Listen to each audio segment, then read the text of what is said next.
सीख जो जीवन बदल दे मोटिवेशनल स्टोरी।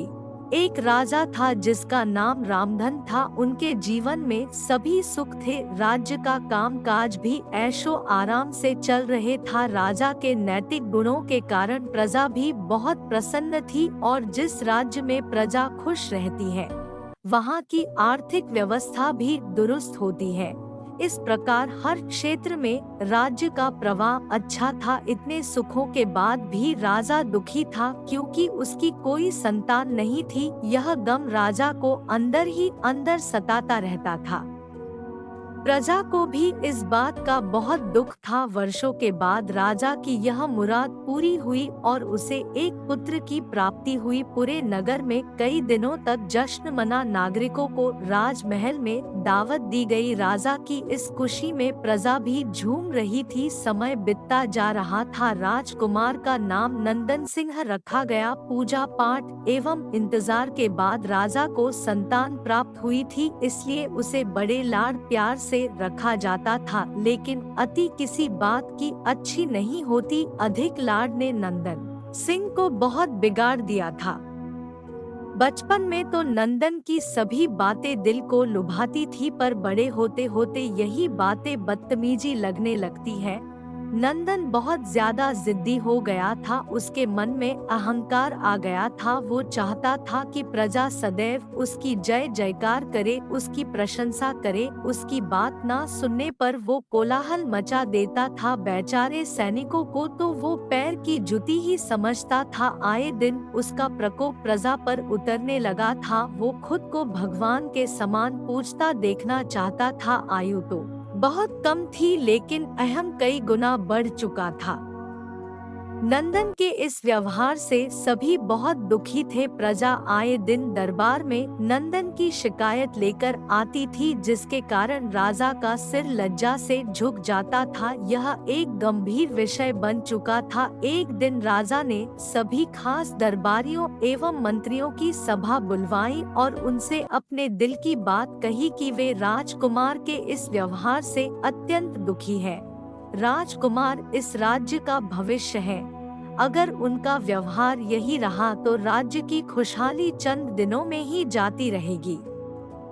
दरबारी राजा को सांत्वना देते हैं और कहते हैं कि आप हिम्मत रखें वरना प्रजा निसहाय हो जाएगी। मंत्री ने सुझाव दिया कि राजकुमार को एक उचित मार्गदर्शन एवं सामान्य जीवन के अनुभव की जरूरत है।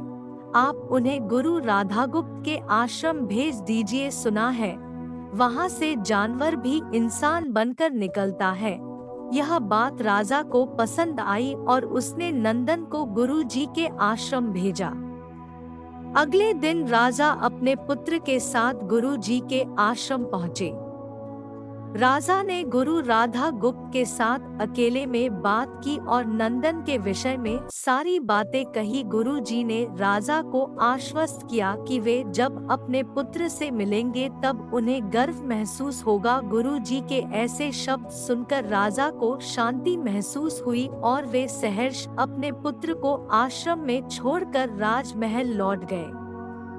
अगले दिन सुबह गुरु के खास चेले द्वारा नंदन को भिक्षा मांगकर खाने को कहा गया, जिसे सुनकर नंदन ने साफ इनकार कर दिया। चेले ने उसे कह दिया कि अगर पेट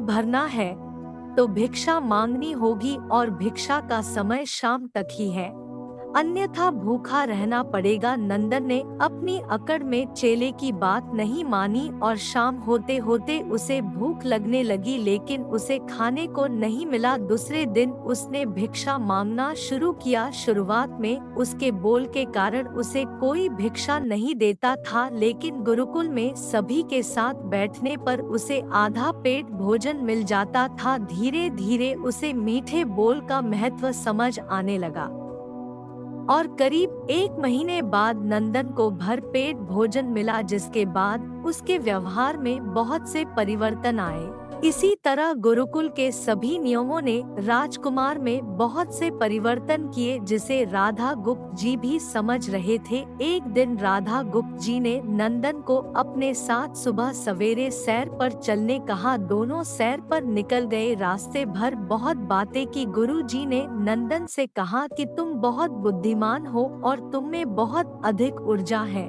जिसका तुम्हें सही दिशा में उपयोग करना आना चाहिए।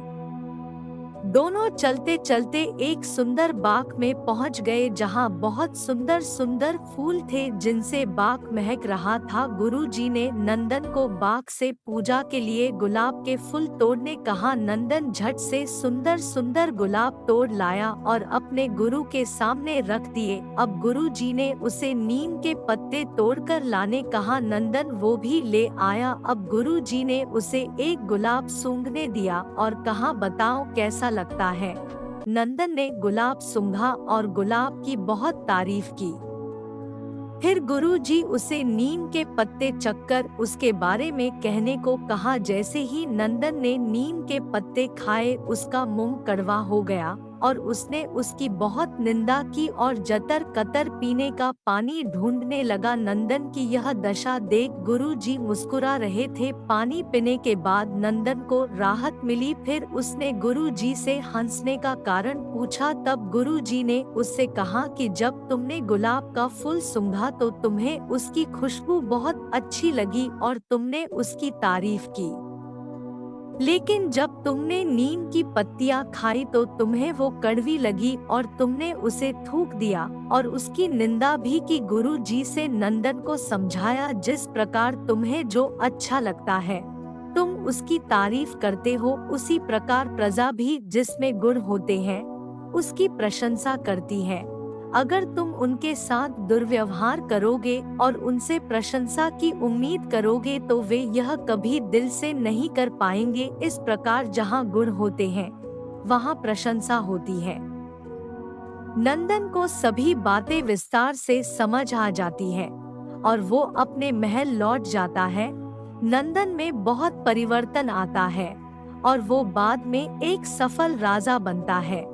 गुरु की सीख ने नंदन का जीवन ही बदल दिया। वो एक क्रूर राजकुमार से एक न्यायप्रिय दयालु राजा बन गया। इस कहानी से हमें यही शिक्षा मिलती है कि हम में गुण होंगे तो लोग हमें हमेशा पसंद करेंगे, लेकिन अगर हम अवगुणी हैं तो हमें प्रशंसा कभी नहीं मिल सकती।